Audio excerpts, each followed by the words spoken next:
दोस्तों, जीवन में हम कई बार सोचते हैं कि हम कुछ बड़ा, बहुत बड़ा करेंगे, लेकिन जब उसे करने की बारी आती है, तब हमारे दिमाग में एक ही बात आती है, हम कोई काम करें और उसमें असफल रहे तो लोग क्या कहेंगे? लोग फिर मजाक बनाएंगे। लेकिन आप ऐसा बिल्कुल मत सोचिए, क्योंकि लोगों का काम होता है कहना, पर हमारा काम है अपने काम को करते रहना। अगर आत्मविश्वास है तो आने वाली किसी भी परेशानी को दूर कर सकते हैं। हमें अपने ऊपर ऐसा कॉन्फिडेंस होना चाहिए कि हम सब कुछ कर सकते हैं। हाँ, हम सब कुछ कर सकते हैं। आप इसे एक छोटे से एग्जाम्पल से समझिए।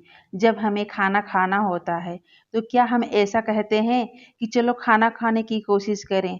हम ऐसा बिल्कुल भी नहीं कहते, क्योंकि हम श्योर हैं हमें खाना खाना है।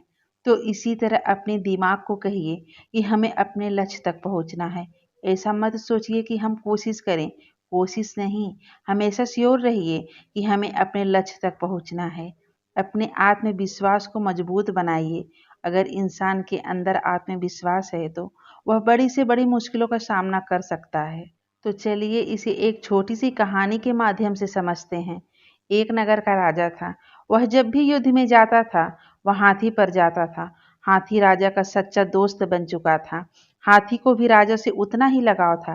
राजा होने के बावजूद भी जब तक राजा उसे अपने हाथों से न खिला दे, तब तक राजा को चैन नहीं आता था। राजा उस हाथी की देखभाल में कोई कमी नहीं रखता था।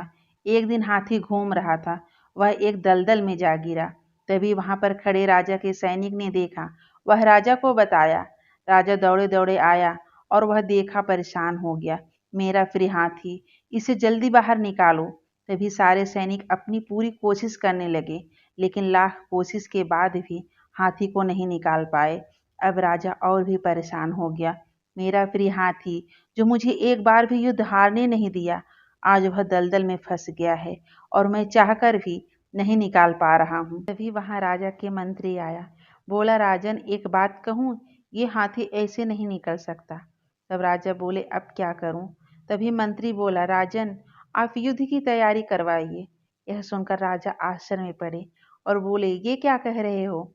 मंत्री बोला, जैसा कह रहा हूं आप बिल्कुल वैसा ही करिए। राजन ने वैसा ही किया। युद्ध की पूरी तैयारी हो गई। ढोल नगाड़े बजने लगे। जब ढोल नगाड़े की आवाज हाथी के कानों तक जाता है, वह हाथी सोचने लगा, इतना युद्ध में राजा को जिताया हूं। यह सोचता है और उसके अंदर पहले जैसा आत्मविश्वास आता है। वह हाथी दलदल से बाहर निकल जाता है। तो दोस्तों, इस कहानी से हम यह सीख सकते हैं कि हमें अपने अंदर की छुपी हुई ताकत को बाहर लाना है, क्योंकि हमारे अंदर छुपी हुई ताकत को सिर्फ हम ही पहचान सकते हैं।